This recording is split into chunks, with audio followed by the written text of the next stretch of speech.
Ноғруз майрамында спорттық ойындарға өзгөчө көңіл бурулат. Буга улай Барпа айылында кичи футбол уюштурулуп 16 команда катышты.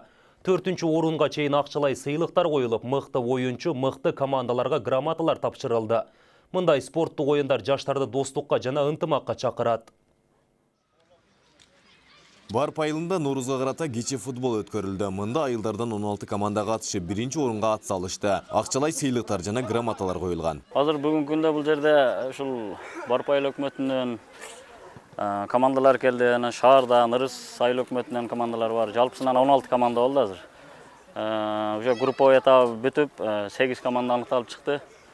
Азыр Кудай кааласа ийгиликтер жакшы, баары тынч, ойдогудай эле болуп атат. Бул спорттук иш-чараны Камчыбек Ташиев уюштурган. Спортчулардын достугун, ынтымагын бекемдөө экенин билдирет. Алдыда бул сыяктуу спорттук иш-чараларда бир топ өткөрөрүн белгилеп өттү. Бүгүнкү турнирдин негизги максаттары бул ошол айыл жериндеги жаштарды өзүңүздөр жакшы билгендей спортко кызыктырып, жанагыдай жаман илдеттерден арылтып, ушундай бир тем более азыркы мына майрам алдында, Нооруз алдында чогултуп өткөзөлү деген максатта болуп атат. Бул жерде бир эле Барпа айыл өкмөтү эмес, бул жерде Атабеков айыл өкмөтү, Ырыс айыл өкмөтү жана Жалал Абад шаарынан келген катышуучулар болуп атат.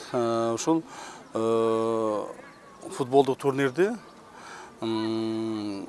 жалаң жаштар үчүн өткөзүп атабыз. Айыл тургундары Камчыбек Ташиевке ыраазычылыктарын билдиришет. Анткени майрам сайын унутта калтырбай, жаштарды спортко тартуу максатында спорттук иш-чараларды өткөрүп келерин айтышууда.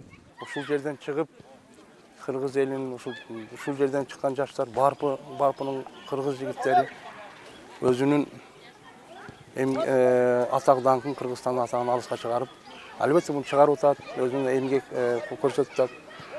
Буга Камчыбек Кыдыршаевдин чоң орду бар деп эсептейм. Бүгүнкү Нооруз майрамына карата Камчыбек Кыдыршаевич уюштуруп берип атат турнир кичи футбол боюнча. Барпа айыл өкмөтү боюнча шаардан командалар келди. 16 команда болду. 16 командадан азыр ойноп 4 команда калды. Буюрса финал болот азыр.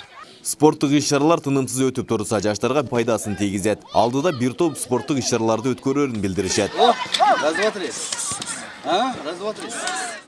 Айбек Исабеков, Руслан Абдумталип уулу, 7 канал.